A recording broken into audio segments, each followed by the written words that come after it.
kerajaan Madani hari ini. Ya, megah Madani. Ya. Sebab kita biasa dulu, Datuk Seri Anwar Ibrahim, Ya. dia pernah menjadi ketua pemuda. Ya. Kita pun zaman kita lah. zaman kita Sama-sama kita sebagai semua. ketua pergerakan Ya, pemuda. ya, ya. Kemudian bila naik jadi sebagai naib Ya. Presiden UMNO, Ya, ya. kemudian jadi pada timbalan Presiden UMNO sebelum Ya. disingkirkan oleh UMNO. Jangan lupa tu, ini sejarah kita Datuk. Ya.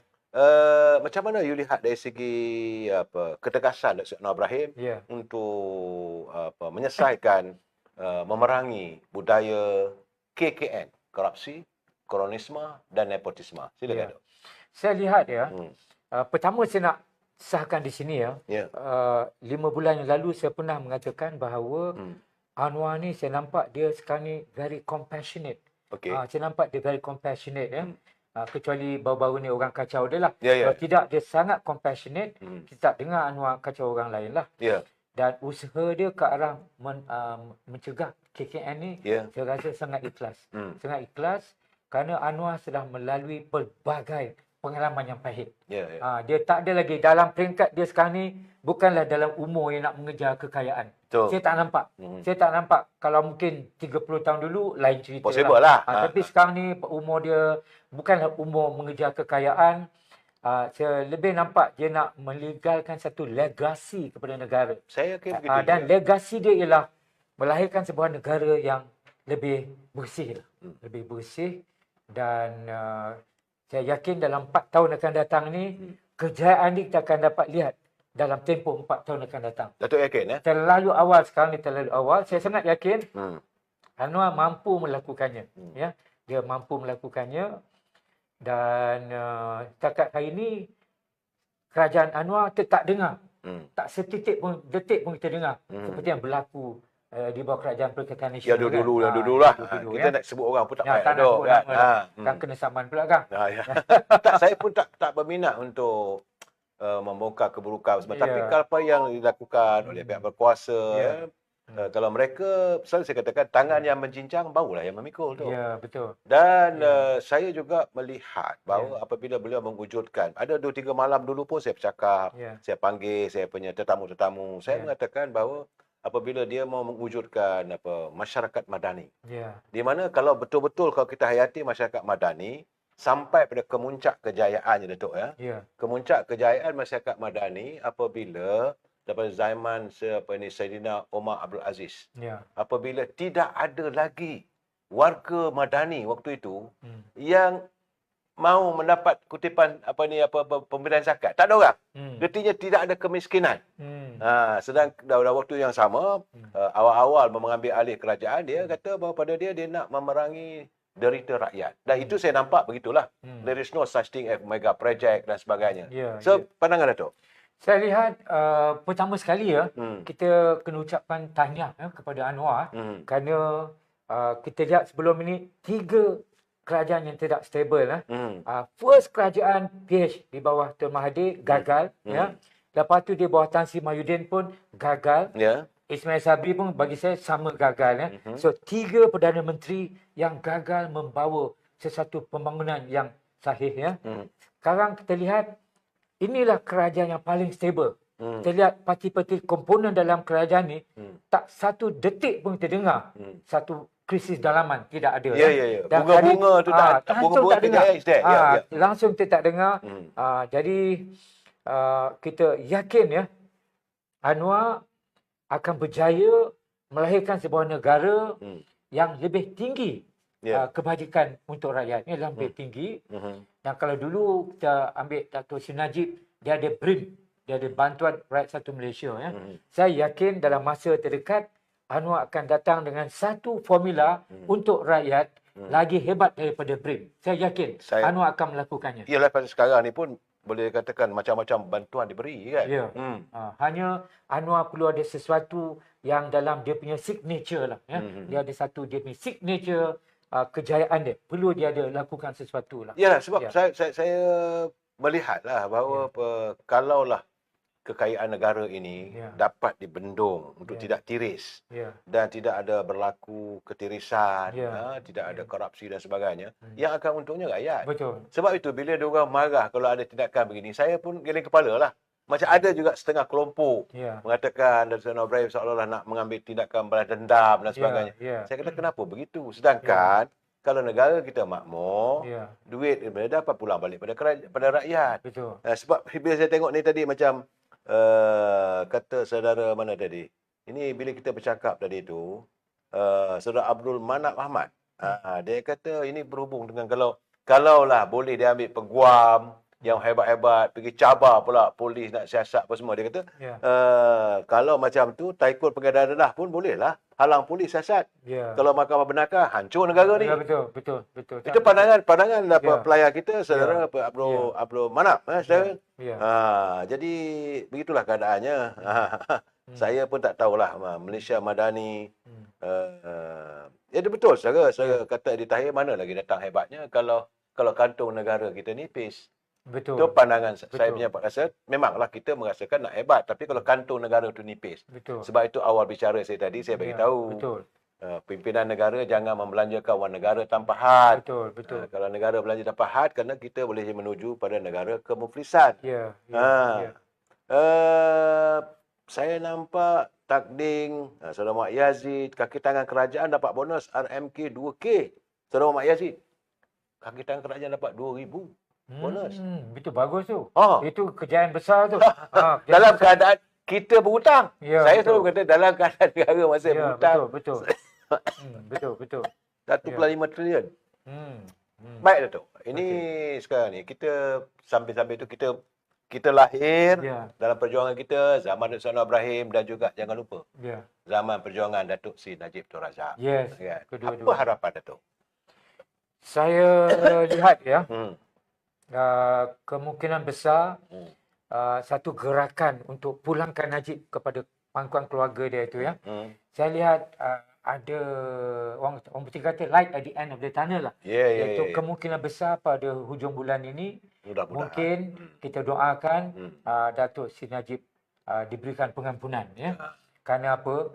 Jasa dia kepada negara terlalu besar. Terlalu besar dan kehadiran beliau balik kepada pangkuan keluarga sudah boleh membantu kukuhkan UMNO. Kukuhkan UMNO dan UMNO yang kuat is a plus point kepada PMX. It's a plus point. It's a plus point.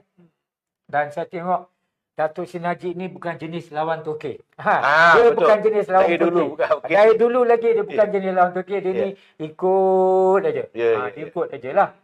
Jadi saya lihat it's a plus point kepada kerajaan Madani. Pada kerajaan Madani. Saya pun rasa begitu sebab Datuk kata tadi bahawa Datuk Seri Najib ni bukan jenis lawan Turki. Bukan jenis lawan Turki, bukan. Dia serve to the people. Jiwa untuk membantu rakyat dan sebagainya. Sebab itu orang terkesan. Dan Datuk Seri Najib ni tinggi budi bahasa dia. Artinya kualiti moral dia tinggi. It's not someone that will play you up. That's it. Artinya apa juga pertolongan yang PMX beri untuk pengampunan Datuk Seri Najib, insya-Allah dia akan kenang dan jasa tu dia akan kembalikan. Ini pandangan saya lah. Kita biasa duduk bawah dia dulu kan. Kita tahu sangat-sangat lah. Tahu sama. Cuma saya kadang-kadang saya kecewa lah. Saya amat kecewa. Contohnya apabila UMNO diharamkan. Ingat tak dulu? Kan apabila Datuk Seri Najib mengarahkan kita pemuda. Sebab kendak ROS, Registrar Society waktu itu, kalau nak dipulangkan harta-harta UMNO ni kepada UMNO baru, dia mesti mendapat sekurang-kurangnya tutup ahli member lama tu menyertai UMNO baru. Tengah mati mencari ahli lama. Tapi akhirnya harapan nak dapatkan 3 juta sampai je 3.5 million. Betul. Jangan lupa dok, itu jasa. Tapi bila sampai ke peringkat satu pihak dia menimbulkan kebencian pula pada Dr. Mahathir. Sebab itu saya katakan tiba-tiba dia benci Najib sampai gitu sekali. Apakah tidak dikenang jasa almarhum ayahanda? Besok Datuk, for your information, besok adalah tarikh mengingati kembalinya ke pangkuan ilahi almarhum Tun Razak. Besok. Jadi adalah orang nak buat majlis, baca ayat tahlil, baca yasin dan sebagainya. Kita sama-sama lah berdoa sebab kita mengulangi tarikh pembagian almarhum Tun Razak. Satu pemimpin yang begitu besar jasanya pada negara kita. Tun Razak ya? Ya, Tun Razak. Kata dia Felda pun tak ada. Dia buka Felda. Menyelesaikan kemiskinan petang tadi saya menyatakan bahawa kalau tanpa Tun Razak, tanpa adanya Yang Muhammad Mulia Tengku Razali Hamzah, hubungan kita dengan China pun tak ada. Ya, betul. Dan waktu itu kita masih lagi berperang dengan komunis lah, gerila. Tapi apabila kita mengadakan hubungan diplomatik antara Malaysia dengan China, betul. Kehadiran Yang Mulia Tengku Razali membawa pimpinan Malay Chambers of Commerce dan memasarkan, yang paling penting, pemasaran minyak kelapa sawit. Guarantee of sale. Betul. Saya awal pagi tadi saya berbual juga dengan Dato' Johari Ghani selaku Menteri Komoditi. Dan dia menyatakan bahawa usaha sekarang ni adalah untuk memastikan agar harga kelapa sawit ni dapat ditingkatkan. Dan bagi saya, apa yang dilakukan oleh Yang Mulia Tengku Razali dan Tun Razak dulu, memastikan pasaran. Perda dah dibuka. Ladang-ladang kelapa sawit sudah pun seantero banyaknya. Dan untuk pastikan jualan itu, dia pergi ke China. So, akhirnya dapat sustain untuk tempoh 10 tahun, 15 tahun. Kejayaan Felda lah. Ya, betul. Okay? Betul. Besar kejayaan Felda. Oh, besar. Jasa Tun Razak. Jangan lupa. Jasa Tun Razak, jasa Yang Mulia Tengku Razali Hamzah, jasa Taib Anda.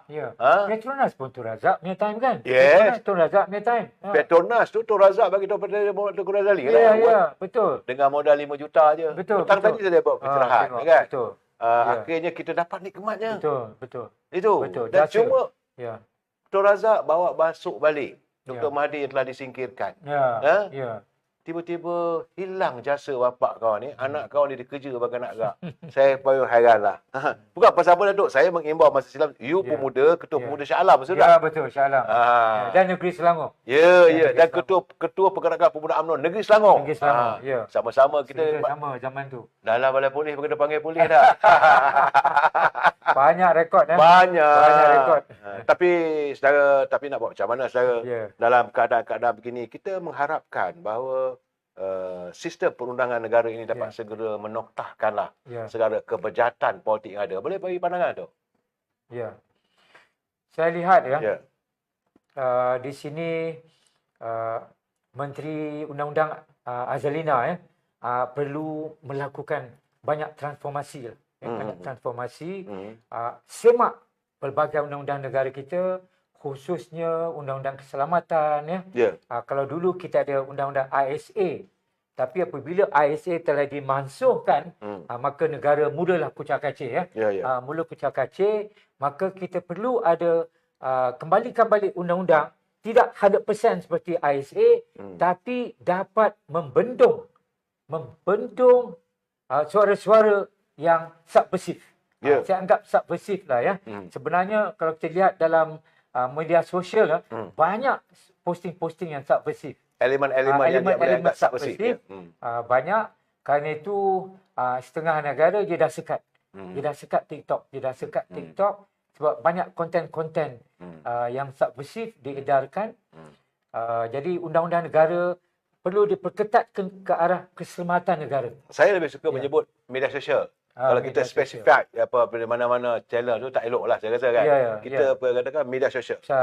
Ramainya pemain-pemain media sosial melanggar kepelbagaian akta undang-undang hanya kerana memenuhi naluri, nafsu-nafsi mereka. Dan saya lihat rakyat Malaysia ni kan, rata-rata kan dia mudah percaya tau. Dengan banyak daya-daya fitnah-fitnah, dia mudah terpengaruh. Sangat mudah terpengaruh. Dan sesuatu fitnah tu mudah merebak. Kerana itu pihak kerajaan perlu ada satu unit counter fitnah-fitnah ni. Perlu ada satu unit counter fitnah-fitnah lah.